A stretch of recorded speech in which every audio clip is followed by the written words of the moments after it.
ተመልካቾቻችን በድጋሚ እንኳን ለጌታችን ለመድኃኒታችን ለኢየሱስ ክርስቶስ የትንሣኤ መታሰቢያ በዓል በሰላም አደረሳችሁ። ዛሬ እንግዲህ የትንሣኤን በዓል ከአንድ ሚሽነሪ ቤተሰብ ጋር ልናሳልፍ እዚህ ተገኝተናል።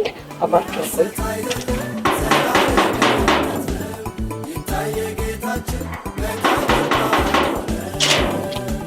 Wow, Eden, welcome. Thank you. Kwandana metash. Kwandana koyuኝ. Welcome, please. Thank you. Jenny. I was tired. Really? Yes, because it's hot. Welcome, please. Thank you. Thank you. Well, So we have a beautiful home. Oh, very scary. really? Very scary dog. Thank you. So welcome again.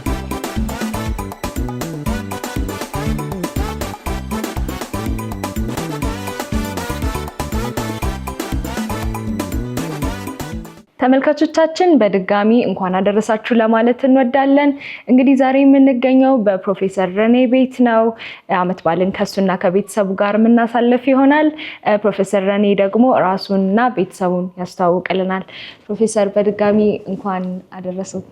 እንኳን አብሮ አደረሰን። ራስዎትንና ቤተሰቡትን ያስተዋውቁልኝ።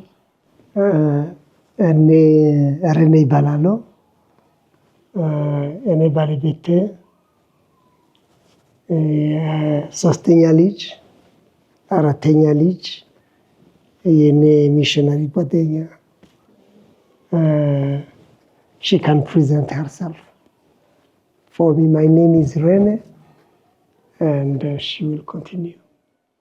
Thank you so much. My name is Anita. በጣም አመሰግናለሁ። ስሜ አኒታ ይባላል። የሬኔ ሚስት ነኝ። እነርሱ ደግሞ ራሳቸውን ያስተዋውቃሉ። So please አንተ ደግሞ ራስህን በአማርኛ አስተዋውቀን። እሺ እኔ ቤኒ ኤሎ ይባላለሁ። የሶስተኛ ልጅ ነኝ። ከኔ በላይ ሁለት ወንድሞች አሉ፣ ግን ዛሬ መገኘት አልቻለም እና እሱ ታናሽ ወንድሜ ነው። ታናሽ ወንድሜ ሙሉ ስሙ ሄቨንሊ ኪስ ዳሞር ሹባይል ይባላል። አመሰግናለሁ። እኔ ማኪ ይባላለሁ። እኔ ሚሽነሪ ከቤልጅየም ነው። ኢትዮጵያ ውስጥ አሁን 27 ዓመት ቆየ እና እዚህ ግሬት ኮሚሽን ውስጥ ይሰራሉ። So again thank you for በድጋሚ በቤታችሁ ስለተቀበላችሁን አመሰግናለሁ። በተስፋ ብሮድካስቲንግ ኔትወርክ ስምም እንኳን አደረሳችሁ ለማለት እወዳለሁ። በኢትዮጵያ ሚስዮናዊ በመሆን እያገለገልክ እንዳለ ሰምቻለሁ። እስኪ ስለ ራስህና ስለ አገልግሎትህ ጥቂት ነገር። Okay. Thank you for እሺ በቅድሚያ ስለሰጣችሁኝ እድል እንዲሁም እዚህ ድረስ በተለይ ደግሞ በዚህ በዓል ጊዜ ልትጎበኙ ስለመጣችሁ ላመሰግን እወዳለሁ። እንደነገርኩሽ ስሜ ሬኔ ይባላል። ሬኔ ክላውንድ ኒዶዋዮ ሚስዮናዊ ነኝ። ከብሩንዲ ነው የመጣሁት። አንዲት ሚስት ባል እንዲሁም የአራት ወንድ ልጆች አባት ነኝ። በኢትዮጵያ ውስጥ በተለያዩ ቦታዎች ወንጌልን እየሰራን እንገኛለን። ከዚህም በተጨማሪ የራሴን ድንኳን እሰፋለሁ። በጎንደር ዩኒቨርሲቲ ፕሮፌሰር በመሆን የፈረንሳይኛ ቋንቋን አስተምራለሁ። እንግዲህ በጨዋታችን መሀል ይበልጥ እናነሳዋለን። Yeah, so how long has እሺ it been? ወደ ኢትዮጵያ ከመጣህ ምን ያህል ጊዜ ሆነ? Ethiopia. Okay. Well, I have been here since August 2013. ከፈረንጆች 2013 ከነሐሴ ወር ጀምሮ እዚህ ነው ያለሁት። በወንጌል ስራ ካለንበት ከብሩንዲ ጌታ በኢትዮጵያ ወንጌልን እንድንሰብክና ደቀ መዛሙርት እንድናፈራ ከጠራን ጊዜ ጀምሮ ነው በዚህ ያለ ነው። ያ ማለት አሁን ወደ 12 ዓመት አካባቢ መሆኑ ነው። This is, I think we are around 12 years. 12 years in Ethiopia. Yes. So Anita. እሺ አኒታ ወደ አንቺ ልምጣ። ለመጀመሪያ ጊዜ ባለቤትሽ ወደ ሌላ ሀገር የመሄድ ሐሳብን ሲያቀርብልሽ ምን ተሰማሽ? ምክንያቱም ልጆች አሉሽ እና በዚህ ጉዳይ ላይ ያንቺ ምላሽ So ምንድን what ነበር? was your thought on the matter? I was very happy. ሚሽነሪ በመሆን የማገልገሉን ሸክም ከተቀበልን ጊዜ ጀምሮ በጣም ደስተኛ ነበርኩ እና ያቀረበው ሐሳብ ለኔ ተግዳሮት አልሆነብኝም ወይንም አልሄድም የማለት ስሜቱ አልነበረኝም። እንደውም እውነት ለመናገር በዚህ ተልእኮ ውስጥ አብሬው ለመሄድና ለረዳው በጣም ደስተኛ ነበርኩ። On this mission ሚስዮናዊ ሆነህ በሌላ ሀገር ስትኖር ምን ያህል ተግዳሮት ሊሆንብህ እንደሚችል አውቃለሁ። በዛ ላይ ኢትዮጵያ ውስጥ የፈረንሳይኛ ቋንቋ ተናጋሪ ማግኘት ከባድ ነው። እሱ ብቻ ሳይሆን አብዛኛው ሰው የእንግሊዝኛ ቋንቋ ተናጋሪም አይደለም። አንተም አማርኛ አትችልም፣ እኛም እንግሊዝኛ አንችልም። እንዴት ነበር ያ ተግዳሮት? አዎ የመጀመሪያ ፈተና የነበረው እንደ ፈረንሳይኛ ተናጋሪ እንዴት ከሰዎች ጋር እግባባለሁ የሚለው ነበር። እኔ ደግሞ የመጣሁት ብሔራዊ ቋንቋ አማርኛ ወደ ሆነበት ኢትዮጵያ ነው። አብዛኛውን ጊዜ ሰው የሚጠቀመው የውጭ ቋንቋ እንግሊዝኛ ነው። ስለዚህ ከሰዎች ጋር ለመግባባት መጀመር ከበደ። እንደምታውቂው ደግሞ ቋንቋው ወንጌልን ለመስበክ የምንጠቀምበት አንዱ መንገድ ነው።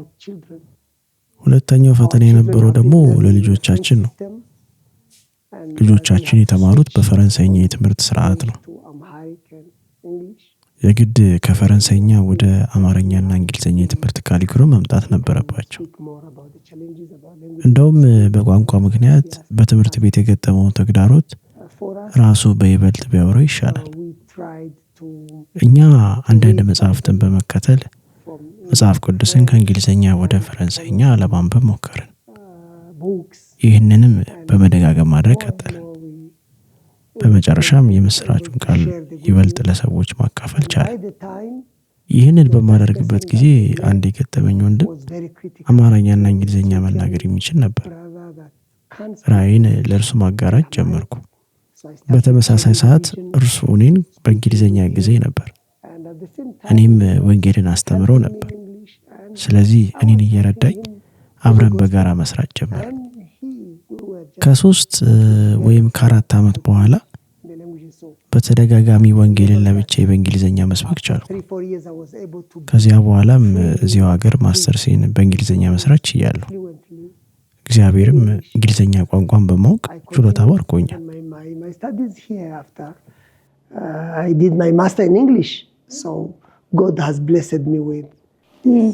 እሺ፣ ወንጌልን በየጎዳናው በምትመሰክርበት ጊዜ እንዴት ነበር የምታደርገው? በእንግሊዝኛ ነበር የምትሰብከው ወይስ ሌላ የምታደርገው ነገር ነበር?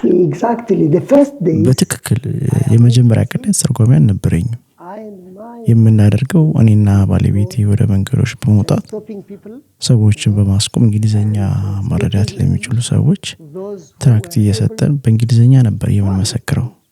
ትራክቶች እንሰጣቸውና ውይይቶችን ለማድረግ እንሞክራለን። በኋላ ላይ ግን እንደነገርኩሽ የእውነት ሊረዱን የሚፈልጉ ወንድሞች በመስጠት እግዚአብሔር ባረከን። በየጎዳናውም በትርጉም አብረውን ማገልገል ጀመሩ። በዚሁ መልኩ ነው ወንጌል በአዲስ አበባ ጎዳናዎች ላይ መስራት የጀመርነው። ስለዚህ ወንጌልን ለመስበክ በምትወጡበት ጊዜ ከእናንተ ጋር አስተርጓሚዎች አሉ ማለት ነው? በመጀመሪያዎቹ ጊዜያት ግን አስተርጓሚ አልነበሩን። እኛ እንግሊዝኛ የሚችሉ ሰዎች ጋር መገናኘት አስቸጋሪ ሆኖብን ነበር። ብዙዎች አማርኛ ይናገራሉ፣ እንግሊዝኛ ግን መናገር አይችሉም ነበር። ስለዚህ የማይችሉትን እያዘለልን ነበር የምናልፈው። እሺ አኒታ፣ አንቺስ? Let me say it was really not very easy because እውነት ለመናገር በጣም ቀላል አልነበረም። ሌሎች ሚሽነሪዎች እንደ ምሳሌ ብንወስድ እንግሊዝኛ ወደሚችል ሀገር ከተላኩ ባለቤቴ እንደሚለው ብዙ ጊዜ የመጀመሪያ ቋንቋቸው አሊያም ሁለተኛ ቋንቋቸው እንግሊዝኛ ነው የሚሆነው። ለእኛ ግን ፈጽሞ የተለየ ነበር። እዚህ ስንመጣ እኔ እንጃ ብቻ ለእኔ ከባድ ነበር። በመጀመሪያ ኢትዮጵያ ውስጥ ከአማርኛ ውጪ ብዙ ቋንቋዎች ናቸው ያሉት። አስቢው፣ አንቺ እንደ ሚሽነሪ እንግሊዝኛ እንኳን መናገር አትችይም። ጭራሽ ከሰዎች ተስፋ የምታደርጊው ሁለተኛ ቋንቋ ማለትም እንግሊዝኛ እንዲናገሩ ነው።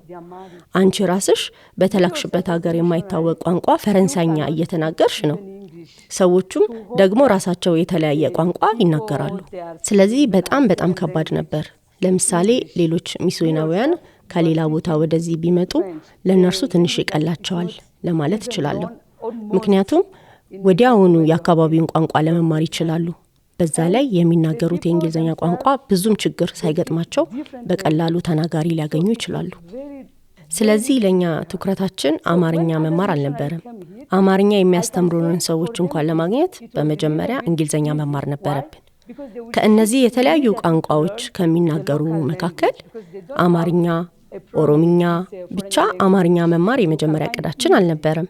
የመጀመሪያ እቅዳችን እንግሊዘኛ መማር ነበር። ከዛ ቢያንስ ከአካባቢው ሰው ጋር መግባባት ትችያለሽ። ስለ እውነት የመንፈስ ቅዱስ አሰራር ነበር። ምክንያቱም በሀገራችን እንግሊዘኛ ሳንማር ወደዚህ ስንመጣ እግዚአብሔርን ታምኜ እንዲህ ነው ያልኩት፣ መንፈስ ቅዱስ ወደ ኢትዮጵያ ይላከን አንተ ነህ፣ ቋንቋውም ሁሉ ያንተ ነው እና በታምራት እንግሊዘኛ ቋንቋ ለመናገር መማር የሚችልበትን ኃይል ስጠኝ ብዬ ጸለይኩ።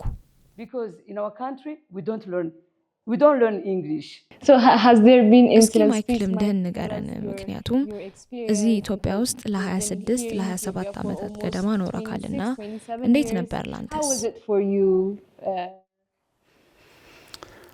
Well, for me it's a bit different because I think Amharic would be... እኔ አማርኛ ከተማርኳቸው ቋንቋዎች አምስተኛው ነበር። ስለዚህ ጥቂት ጊዜ እዚህ ከቆየው በኋላ ቃላቶችን መገጣጠምና መረዳት ቻልኩ። ከአረብኛ፣ ከጣሊያንኛ፣ ከፈረንሳይኛና ከግሪክ የመጡ ጥቂት ቃላት አማርኛ ውስጥ ነበሩ። በመጀመሪያ ብዙ ቋንቋዎች ስትማሪ ልታገኛቸው የምትችይው የሆነ መሰረት አለ ብዬ አስባለሁ። እና ደግሞ የመጀመሪያ ዲግሪን በሚስዮንና በቋንቋዎች ሰርቻለሁ። ስለዚህ ቃላትን በቋንቋው እንዴት ማገናኘት እንዳለብኝ እውቀቱ አለ። ሌላ መግባቢያ ቋንቋ የለም። እንግሊዘኛ የለም፣ ፈረንሳይኛ የለም፣ ስዋሂልኛ የለም፣ ሩሲያኛ የለም፣ አማርኛ ብቻ። ስለዚህ የሚረዳኝ ማንም ስላልነበረ በራሴው መሞከር ነበረብኝ። በሂደት ውስጥ ጥሩ መሆን ቻልኩ።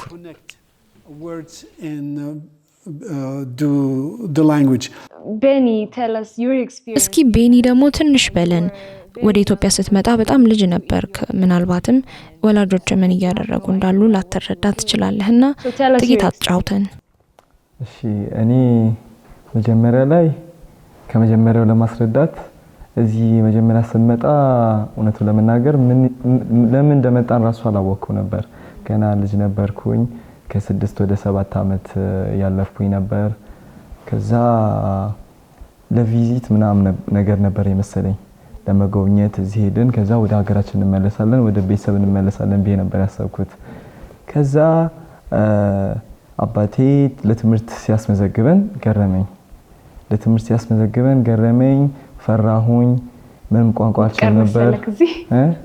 እንደምትቀር ታወቀክ? እዚህ እንደምቀር ገባኝ። ከዛ ትምህርት ቤት ወሰዱኝ። አስተውሳለሁ አባቴ እያለቀስኩ ነበር የገባሁት። አልፈልግም ነበር፣ ፈርቼ ነበር። ስንተኛ ክፍል ነበር? ሁለተኛ ክፍል ነበር። ከዛ ፈርቼ ነበር፣ ደነገጥኩኝ። በቃ በምን እግባባለሁ? እንግሊዝኛ አልችልም፣ አማርኛም አልችልም፣ ዝም ብዬ ሂጄ ልቀመጥ ነው አልኩኝ።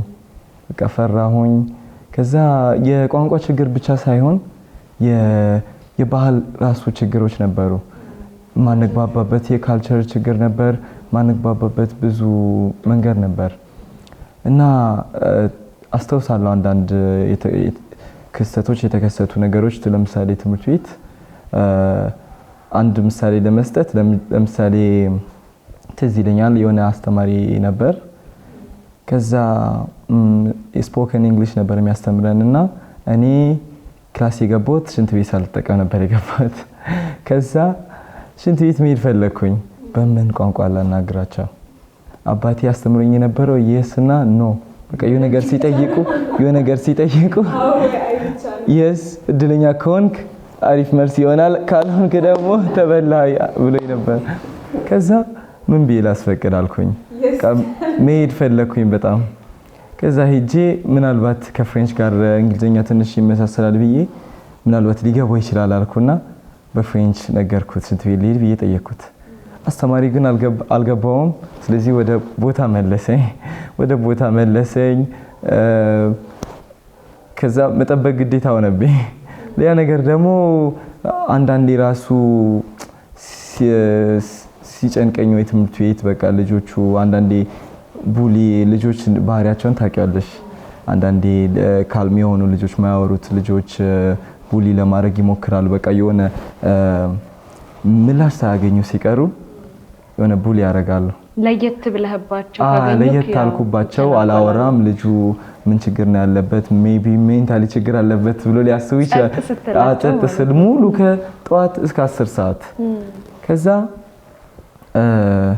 እንደዛ ቡሊ ያረጉኝ አንዳንዴ ጸጉሬንም እየነጩ በቃ ልጁ ካላወራ በግድ ብሎ ከዛ እኔ ደግሞ አስተውሳለሁ አንዳንዴ አለቅስ ነበር አባቴ ሲመጣ አልቅሼ ከዛ አባቴ ለፕሪንሲፓሉ እባክህ ነገር አድርግለት ከንባላ እንደዚህ እንዳያረጉ ምናምን እሱ የአንዱ የቋንቋ ችግር ካጋጠመኝ ችግር ነው እሱ አንዱ ምሳሌ ሌላ ደግሞ ከባህሉ ምሳሌ ለመስጠት አንደኛው ነገር እዚህ ኢትዮጵያ ስንመጣ እኛ በፍሬንች ሲስተም እስከ 10 ሰዓት መማር አልለመድንም ነበር እና እስከ 7 ሰዓት ነበር የምንማረው እስከ ከሰዓት ምሳ መቋጠር ምናምን አናቅም ነበር ጧት በልተሽ ከዛ ምሳ ቤት ሄደሽ ትበያለሽ እንደዛ ነበርና እኛ ትንሽ ከበድ አለብን ምሳ ቋጥረን መሄድ ደግሞ እንደምታውቂው እኛ እዛኔ እንጀራ አንበላም ነበር እና እንጀራ ሲቋጠር እሱ ይቆያል እኛ ምግብ ደግሞ ሲቆይ ሊበላሽ ይችላል አንዳንድ ምግብ ብዙም ላይ ቆይ ይችላል እና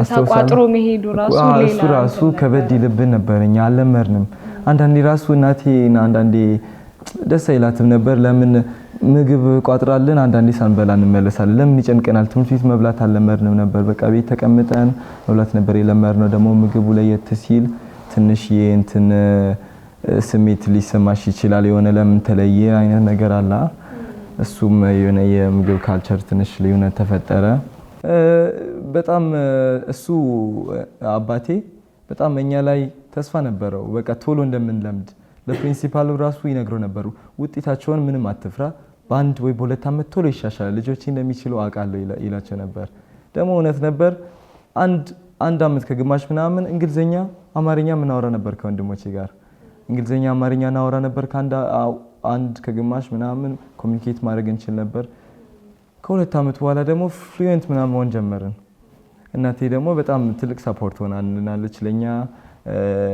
ትንሽ ከካልቸሩ ጋር አዳፕት ለማድረግ ሞክራለች ትዝ ይለኛል አንድ ቀን በቃ እኛም እንጀራ መቋጠር ፈልግን አንድ አይነት ካልቸር እንዲሆን ማለት ለየት ላለ ማለት ከዛ ትዝ ይለኛል እናቴ ምስር ስትሰራለን ሞክራ ከማን እንደተማረች ትዝ አይለኝም ግን ሞክራ ቋጥራ ወሰደችልን የምታስተምረኝ ሚስ ራሱ ተገረመች በጣም ማን ነው ይቋጠረል ምናምን እና በጣም ትልቅ ሰፖርት ነበርዋ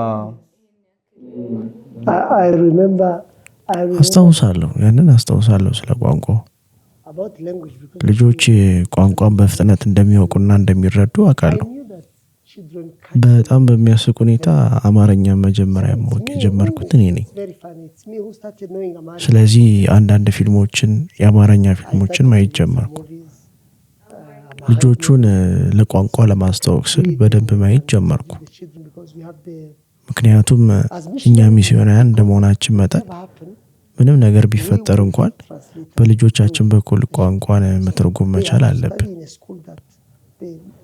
ስለዚህ ትምህርት ቤት ውስጥ አማርኛና እንግሊዘኛን በደንብ መማር አለባቸው እንዲህ አይነት ትምህርት ቤት የማግኘት እድል አግኝተናል እነሱም እንግሊዘኛና አማርኛ ቋንቋን ከኛ ይበልጥ የመማርና የማወቅ እድል አገኙ እነዚያን የፊደል መቁጠሪያ እነሱንም ለመግዛት መንገድ ላይ እንደወጣው አስታውሳለሁ አዎ ይሄ እንደዚህ ነው የሚባለው እያልኩ የምነግራቸው እኔ ነበርኩ ልክ እንደዚህ አሳሳያቸው እነሱም ተከትለውኝ ይሉ ነበር ከሁለት ወር በኋላ ግን ከኔ ተሽለው ተገኙ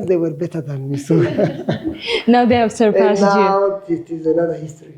Yeah. I believe it's a privilege. ትልቅ እድል ነው አብረው የሚያገለግሉ ልጆችን ማግኘት ብዬ አምናለሁ እናንተንም በትርጉም ስራ እንደሚያግዟችሁ ደግሞ They ሰምቻለሁ help you translate. All the 4 boys, or the 3 boys, sorry, because the one ሶስቱም ወንድ ልጆቻችን አማርኛን አቀላጥፈው ነው የሚናገሩት they translate. አዎ ይተረጉማሉ እንደነገርኩሽም በትርጉም ያግዙናል Everything, as I was telling you, እንደውም ትልቁ ልጃችን ለወንጌል ስርጭት የሚሆኑ ጽፎችን ከፈረንሳይኛ ወደ እንግሊዘኛ በመተርጎም ያግዘናል taking from French direct. አንዳንድ ሰዎችም ከፈረንሳይ ሀገር የሚመጡ አሉ So some people that come, እኛም ከፈረንሳይኛ ወደ አማርኛ we are helping ከአማርኛም ወደ ፈረንሳይኛ በመተርጎም አገልግሎቱን French እናግዛለን to Amharic and from Amharic to French. ተመልካቾቻችን እንግዲህ ቆይታ እያደረግን ያለነው በፕሮፌሰር ሬኔ እና በቤተሰቡ ቤት ነው። በዓልን እዚህ እያከበርን እንገኛለን። መልካም ቆይታ እያሳለፋችሁ እንደሆነ ተስፋ እናደርጋለን። አሁንም ቆይታችሁ ከተስፋ ብሮድካስቲንግ ኔትወርክ ጋር እንዲሆን እንጋብዛችኋለን። መልካም ቆይታ። እንደምናውቀው እንግዲህ ሁላችሁም ኢትዮጵያ ውስጥ ከ10 ዓመታት በላይ ኖራችኋል። ማይክ ደግሞ ከ25 ዓመት በላይ። ስለዚህ አንዳንድ የአማርኛ ተረትና ምሳሌዎች ታውቃላችሁ ብዬ አስባለሁ። ምክንያቱም ከከተማ ከተማ ትዘዋወራላችሁ። ፕሮፌሰር ደግሞ በጎንደር ዩኒቨርሲቲ ታስተምራለህ። ስለዚህ ጥቂት ምሳሌዎችን ታውቃላችሁ ብዬ አስባለሁ። እስቲ ፕሮፌሰር ከምታውቃቸው ጥቂት ንገረን።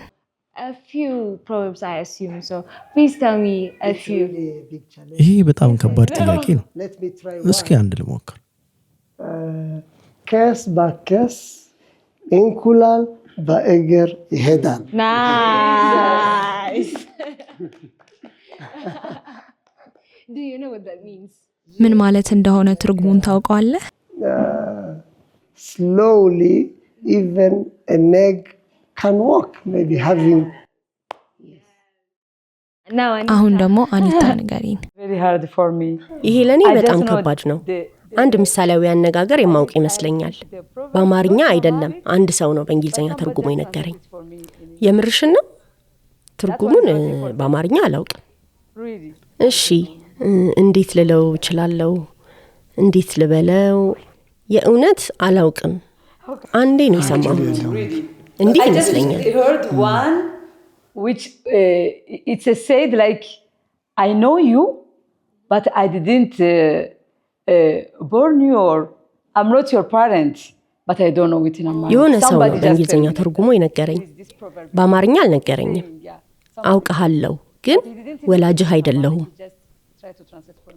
አዎ አሁን ትንሽ ትርጉም ሰጥቶኛል። አወኩሽ እንጂ አልወለድኩሽ። No, I don't know. Is it awakush nakush? Awokush nakush Or is it awakush inji alollerkushim? awokush inji alwedekushim. Yeah, Is it that one? yes, because from what I understood, it is like I didn't give birth to you. Yeah. Yes. So, Mike, do you know? ማይክስ የምታውቀው ተረትና ምሳሌ ኖር? I know in other language, but in America, I think that was the one. አንድ ብቻ በሌላ ቋንቋ አውቃለሁ። በአማርኛ በደንብ የማውቀው እርሱን መሰለኝ። እንቁላል ነገር ይሄዳል። So it's really nice that you put the effort to learn English and to learn Amharic to do God's work in this country. So let me just ask.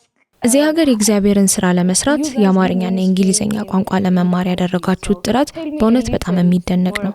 እንግዲህ አኒታና ሬኔ ደግሞ በጎዳና ላይ ሰባኪዎች እንደሆናችሁ እናውቃለን። ስለሱ ደግሞ እስቲ ጥቂት አጫውቱን።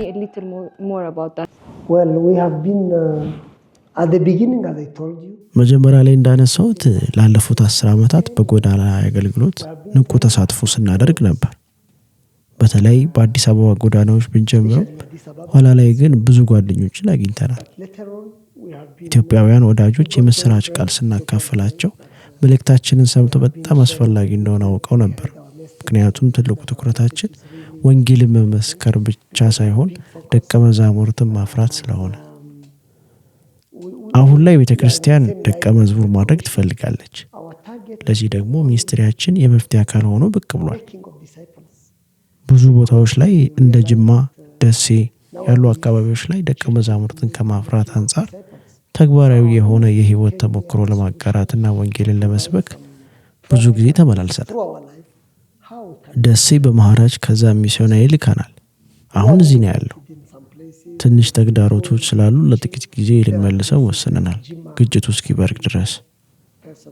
አሁን ግን ወደዛ ለመመለስ ራሱን እያዘጋጀ ነው። በብዙ ቦታዎች ላይ ወንጌልን እየሰበክን ነው። በተለይም ዓለም ገናና ሸገር ሲቲ አካባቢ በወለታም ቤተክርስቲያን ለመትከል በእንቅስቃሴ ላይ ነን። ብቻ ብዙ ቦታዎችም ቡታጅራም ነበርን፣ ጎንደርም ሰብኬያለሁ። ቆላ ደባ፣ ደብረ ታቦር ወንጌልን ሰብከናል። ግን እዚህ አካባቢ የሰዎች ልብ ለወንጌል የተከፈተ አይደለም። ብቻ ብዙ ቦታ አገልግለናል። በተለይ ደግሞ ባለቤቴ በወንጌል ስርጭት ስፔሻላይዝ ያደርጋለች። እንደነገርኩሽ በኢትዮጵያ ካለ ልምድ ከወንዶች ይልቅ ሴቶች ነፃና እድለኞች ናቸው። ምክንያቱም ሰዎች ያዳምጧቸዋል፣ በእነርሱ ላይ ጨካኞች አይደሉም። ሊሆን ይችላል፣ ግን ምንም ኃይለኛ የሆኑት እንኳን ሳይቀር ሴቶች የማክበር ባህል አለ። በተለይ በዚህ በአዲስ አበባ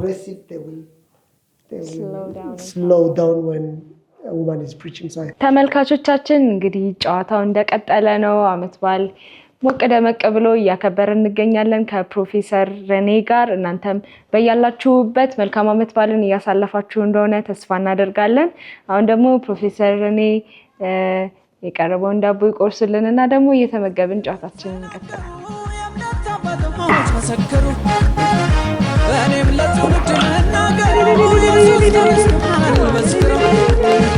ተነስቷል ይሄ ጌታ ማተሙን እሱ ፈታ ቅዱሳን ባንዱንና ክብሩት ከኔ ጋራ ተነስቷል ይሄ ጌታ ማተሙን እሱ ፈታ።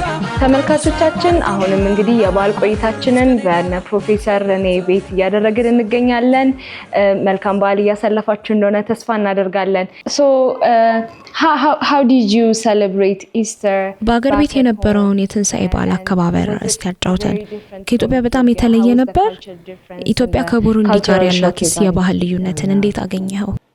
Anyway, let us start by sharing some bread and let us talk while we are eating something. Thank you. You know, there is no big difference between ታውቂያለሽ፣ በሀገራችን ተመሳሳይ ነው፣ ብዙም ልዩነት አላየሁበትም። ይህንን የትንሣኤ በዓል ስናከብር ጎረቤቶቻችን፣ ወዳጆቻችንን ጠርተን በጋራ ማዕድ እንቆርሳለን። የሚገርምሽ ከ10 ዓመት በላይ በሚስዮናዊ ሆኜ በኢትዮጵያ ስኖር የኢየሱስን ትንሣኤ በፈረንጆች አቆጣጠር አክብሬ አላውቅም። በኢትዮጵያ ካላንደር ነው የማከብረው። የኔ ምርጥ ተሞክሮ በኢትዮጵያ መኖር ከጀመርኩባቸው የመጀመሪያ ዓመታት ውስጥ ነበር። ሰዎችም እርስ በርሳቸው እንደሚገባበዙ ተረድቻለሁ። ስለዚህ በተጠራውበት የመጀመሪያ ዓመት አንዳንድ ጓደኞቼ፣ ክርስቲያን ጓደኞቼን ጨምሮ እንደ ቤተሰብ ጥሪ ሲያደርጉልን ቡና እየጠጣን ፈንዲሻ እየበላን እንደ ኢትዮጵያን ባህል የተለያዩ ምግቦችን ለመመገብ እየሞከረን ነበር በጋራ የምናሳልፈው። ስለዚህ ምንም አይነት ልዩነት ያለው አይመስለኝም ከምግቡ በስተቀር። ታውቂያለሽ፣ እኛ ሀገር እንጀራ ይበላል፣ ሩዝ አዘጋጅተን እየበላን እናከብራለን። ለምሳሌ ኢትዮጵያ ውስጥ የቡና ስነ ስርዓት አላችሁ፣ እኛ ጋር ግን እሱ የለንም። አነሰም በዛ ግን ከኛ ጋር ብዙ ልዩነት የለም። ሌላኛው ኢትዮጵያውያን ዶሮ ወጥ ይበላሉ፣ እኛ ጋር ግን እንደዚህ አይነት ባህል የለም። ስለዚህ በጥቂት ዓመታት ውስጥ ወደ ኢትዮጵያ ባህል ተሸጋግረናል። እኛም እንዳሁኑ ስለ ብሩንዲና ስለ አከባበሩ ብዙ አናወራ።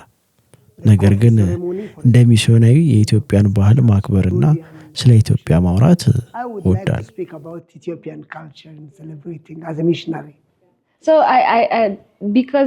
የኛ ካላንደር አቆጣጠር እንደ ግሪጎሪያን ካላንደር ስላልሆነ ፋሲካ የምናከብርበት ጊዜና ሰዓት ይለያያል።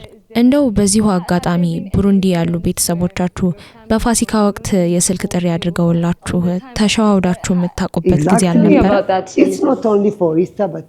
አዎ፣ በትክክል ለፋሲካ ብቻ ሳይሆን ለአዲሱ ዓመት ጨምሮ በዓልን ከብሩንዲ ይደወልልናል እና መልካም የበዓል ምኞታቸውን ይገልጹልናል። እኛ ግን አመስግነናቸው በዓሉን እያከበርን እንዳልሆነ እነግራቸዋለን። በእውነት እኛ ከኢትዮጵያን ጋር በደስታ ነው የምናከብረው።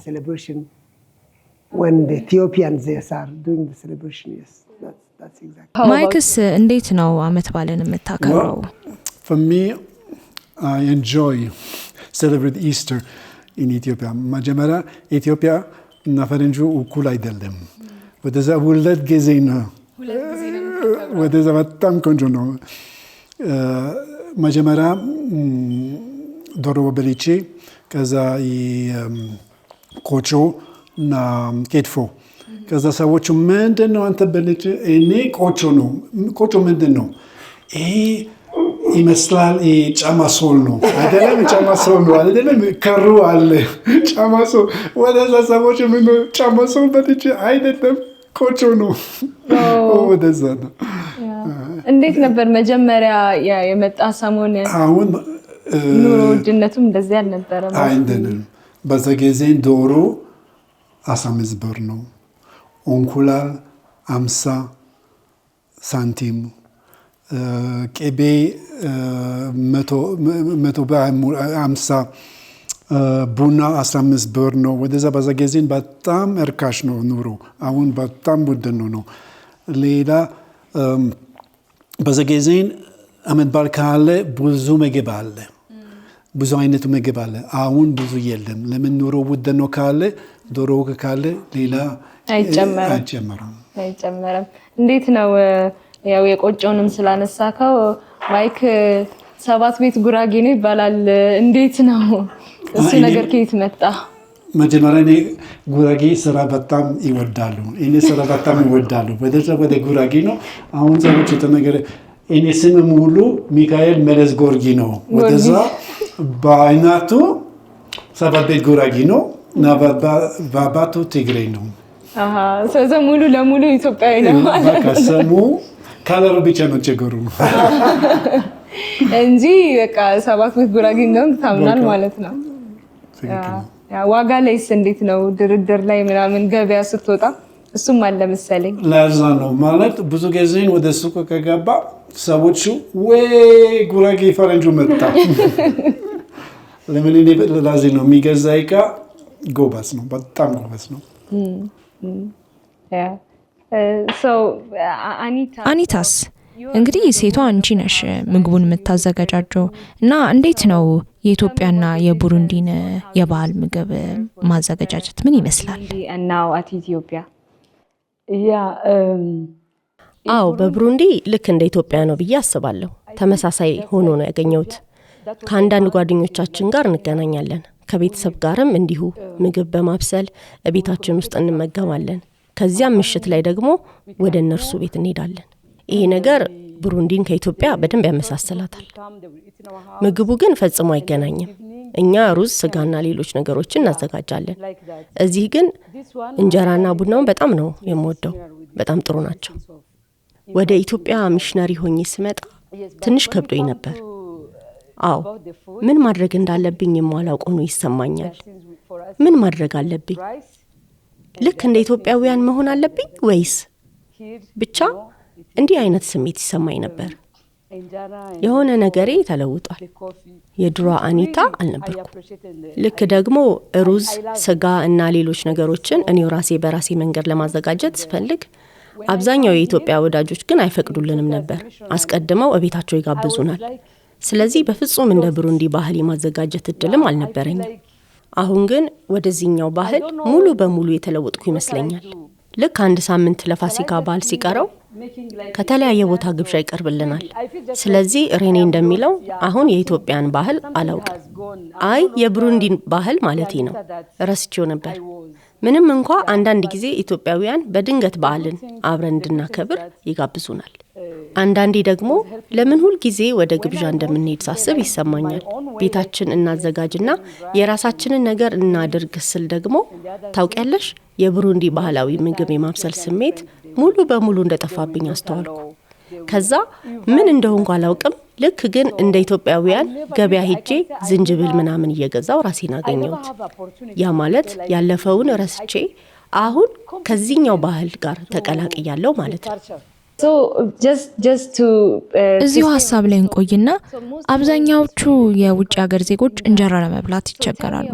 እስቲ የእናንተን ልምድ ንገሩኝ። ሬኔ እንዴት ነበረ የመጀመሪያ ቀን?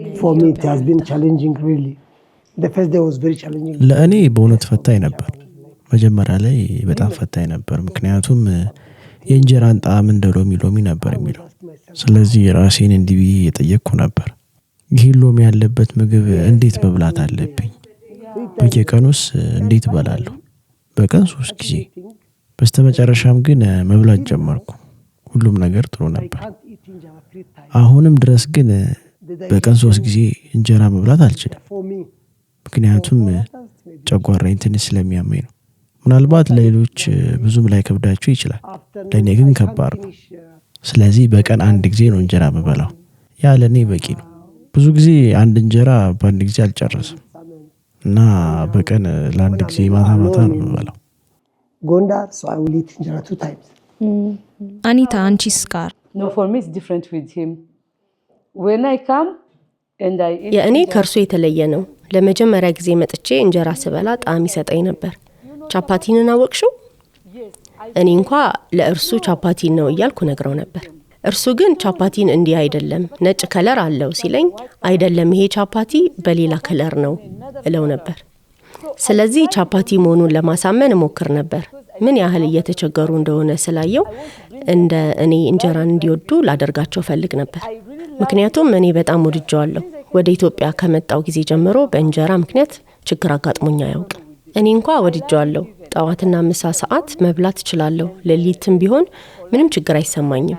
በተለይ እንደ ጎመን በስጋ ከሆነ ልበላው እችላለሁ። ጎመን በስጋ I can eat it.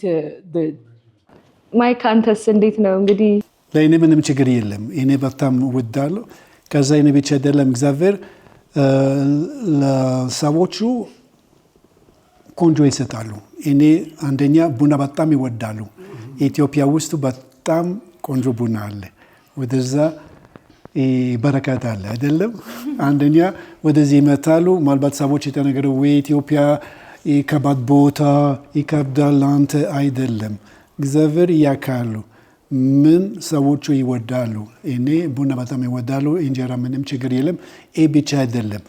እኔ ዶሮ ወጥ ይሰራሉ፣ ሽሮ ይሰራሉ፣ ሁሉ ምግብ የአባሻ ምግብ ይሰራል። እኔ ኢትዮጵያ ከገባ በቃ ኢትዮጵያ ምግብ ይበላሉ። ወደ ቤልጅየም ይመለሱ ቤልጅየም ምግብ ይበላሉ። ወደዛ አይካየሩ። እንዴት ነው ግን የዶሮ አለ ብንቆይ ዶሮ መስራቱ ላይ ይከብዳል ነው። ሌላ አሁን በፊት ከገጠር ነው ዶሮ ይበላ። አሁን ከሱፐር ማርኬት ነው። ለምን ይከብዳል ነው። ጊዜን ይፈጃሉ፣ ሽንኩርት ይፈልጋሉ፣ ምናምን ሌላ ይሰራሉ። ዶሮ ምንም መገጠር ሁሉ ስንት ኪሎ ሽንኩርት ስንት ኪሎ ሽንኩርት ምናምን በርበሬ ምናምን ቅቤ ሁሉ ይገባ ሙሉ ነው። ከዛ አይደለም በ12 ፓርት ነው አይደለም ይቆረጣ። ከዛ እንቁላል ይጨመር። He has 27 years. 27 years. Yeah. It's amazing. ሶ ቤኒ አንተስ እንዴት ነበረ ያንተ ኤክስፒሪየንስ? በእርግጥ ልጅ ነበርክ ስትመጣ፣ ግን ያለህ ኤክስፒሪየንስ እንዴት ነበረ? ያው ለኔም ያው ነው። እኔም መጀመሪያ ጊዜ ስመጣ የአባቴ ጓደኛ ጋር ነበር ሄደን እንጀራ ይበላ ነው እና እንጀራውን ስንበላው ትንሽ ቆመጠጠብን። እሱ እንዳለው ቆመጠጠብን አስተውሳለሁ። የምግብ ቋጥሮልን ቤት ሄደን መጨረስ አቅቶን ከባድ ነበር መጀመሪያ ጊዜ ለመልመድ። ግን እኔ ከለመድኩት በኋላ በጣም ወደድኩት። ባይ ዘ ዌይ ባለፈው ራሱ ወደ ብሩንዲ ተመልሼ በቃ እዚህ እስክመጣ ናፍቆኝ እንጀራ እንደገና ለመብላት። ከዛ እነሱ በቫኬሽን ሲመጡ ከ6 ወር በፊት እዛ ሲያገኙኝ እናቴ ትንሽ እንጀራ ምናምን ይዛልኝ መጣች። በደንብ ተዋህደዋል ማለት ነው። አሪፍ ነው። እኔ ወድጄዋለሁ በጣም። በዓልስ እንዴት ነበረ? ታስታውሰዋለህ ወይ የነበረውን? እና እዚህስ ደግሞ ከጓደኞችህ ጋር ምናምን እንዴት ነው የምታሳልፈው? እኔ ዛኔ ልጅ ነበርኩኝ፣ ግን ትዝ የሚለኝ ነገር ልጅ እያለን በዓል ምናምን ፋሲካ ብቻ ሳይሆን ሌሎችም በዓሎች ስናከብር ቤተሰብ ጋር እንሄዳለን፣ ከቤተሰብ ልጆች ጋር እንጫወታለን። ከዛ ትንሽ ወደ እየመሸ ሲመጣ ሁላችንም አብረን ወጣ እንላለን። ምናልባት ሌክ ታንጋኒካ ጋር ሄደን እንዝናናለን ምናምን። እንደዛ ነበር የምናከብረው። እና ወደዚህ ስመጣ ጓደኛ ሌላ ሰው አብረን የምናከብረው ሰው እስክናገኝ ድረስ ትንሽ ቤት ለብቻችን ያው ትንሽ ይከብድ ነበር ማክበር። ግን በኋላ እየለመድን ስንመጣ ሰው ስናገኝ እነሱ ጋር እነሱም እኛ ጋር እየመጡ እንደዛ እያደረግን አብረን ማክበር ጀመረ። እንግዲህ በመጨረሻ ፋሲካን ስናከብር ክርስቶስ ለሁላችንም ስላደረገልን ነገር ለተመልካቾቻችን መልእክት እንድታስተላልፉ እድል ልስጣችሁ።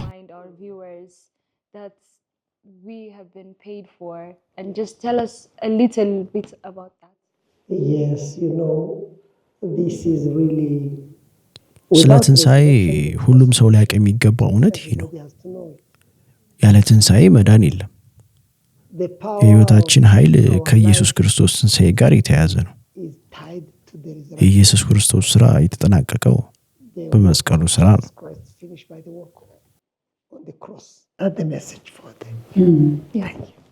Just to include to these thoughts, I want አመሰግናለሁ። አኒታና ማይክ ደግሞ ኢየሱስ ከጌቴሰማኒ አትክልት ስፍራ ጀምሮ እስከ መስቀሉ ድረስ በነበረው ጉዞ እንደ ወንጌል አገልጋይ ምን ልንማርበት እንችላለን የሚለውን ከሚሽነሪ ህይወት ጋር አያይዛችሁ ጥቂት ንገሩኝ። resurrection and as a missionary, Anita and then Mike will tell us in Amharic. If I try to think about the work at Gethsemane, how Jesus Christ he suffered. ምን እንደምል አላውቅም። ሆኖም ጌቴሰማኒን ሳስብ የክርስቶስ ከባድ መከራና ስቃይ አስባለሁ። እኔም በሚገጥመኝ መከራ ሁሉ እርሱን መምሰል እፈልጋለሁ። በጌቴሰማኒ የሆነው ኢየሱስ ክርስቶስ እንዴት እንደተሰቃየና ያ መከራ ደግሞ እስከዚህ ድረስ ማለትም እስከ ትንሣኤው ድረስ እንዳደረሰው ሁላችንም እናውቃለን። ስለዚህ ለእኔ አንድ ቀን ብሰቃይም መከራዬ ለዘላለም እንዳልሆነ በማወቅ ማንኛውንም መከራ እንዳልፈራ በውስጤ አቅም ይፈጥርልኛል። በዚህም ሁሉ ውስጥ እርሱን መምሰል እወዳለሁ። ልክ ኢየሱስ ክርስቶስ እንደተሰቃየና መከራው ወደ ሞት እንዳመጣው በመጨረሻ ሞትን እንዳሸነፈ እንደዚያ የአሁኑ መከራችንም አንድ ቀን ያበቃል። እኔ የምለው ይሄን ነው። Just like Jesus Christ he suffered and the suffering brought him to death and then finally he win the death. I feel like that. It's a way, let me express it. I think in America sometimes I cannot express. ይህንን ጥያቄ ጥልቅ በሆነ አስተምሮ ወይንም መጽሐፍ ቅዱሳዊ ቃል ልገልጸው አልችልም ብዬ አስባለሁ። እንደ ክርስቲያን ብናየው ግን ታዛዥነትን መማር እንችላለን። ክርስቶስ በመስቀል ላይ ለመሞት ለአባቱ እንደታዘዘ እኛም ደግሞ ታዛዥ በመሆን ክርስቶስ እንዳደረገው መስቀላችንን መሸከም አለብን። እርሱ ፍጹም ሆኖ ሳለ ስለኛ ሞተ። እኛ ግን ፍጹማን አይደለንም። አንዳንድ ጊዜ ሰዎች መታዘዝ ከባድ ነው ይላሉ። አይደለም። ስንታዘዝ ክርስቶስ ከኛ በላይ እርሱ ለአባቱ ታዛዥ ሆኖ እንደነበረ እናስተውላለን። ስንታዘዝ ፈተናዎች አሉ። እኛም በጸጋው ፈተናውን ልንሸከመው እንችላለን። ምክንያቱም እኛ ካደረግነው በላይ ክርስቶስ ይህንን ስላደረገው እርሱ ስለኛ ሞተ። እኛ ግን ለእርሱ አልሞትንም። ስንታዘዝ ይህንን በምክንያታዊነት እናውቃለን። መታዘዝ ዋና ነገር ነው። ታዛዥ ከሆንን ምንም ይሁን የበዓልም ቀን ቢሆን የምናደርገውን ሁሉ የምናደርገው ክርስቶስ ያደረገልንን ስለምናስታውስ ብቻ ነው። ክርስቶስ ለእርሱ እንድንሞት የሚፈልግ ከሆነ እንኳ ለዚያ በመታዘዝ ምሳሌ መሆን አለብን። አመሰግናለሁ። Taking the example to be obedient up to that if Christ wants us to die for him. Yeah. Thank you. Thank you so much for inviting us to your home and for spending time with us on this holiday. Thank you also for coming here. Yeah, it's been an honor spending time with you and your family. ተመልካቾቻችን እንግዲህ ከፕሮፌሰር ረኔ እና ከቤተሰቡ ጋር የነበረን የበዓል ቆይታ ይህንን ይመስል ነበረ። መልካም ጊዜ እንደነበረን ተስፋ እናደርጋለን። እንግዲህ ተመልካቾቻችን እናንተም በያላችሁበት መልካም በዓል እንድታሳልፉ እንመኝላችኋለን። ከተቀረው የተስፋ ብሮድካስቲንግ ኔትወርክ የበዓል ፕሮግራሞች ጋር መልካም ቆይታ ይሁንላችሁ።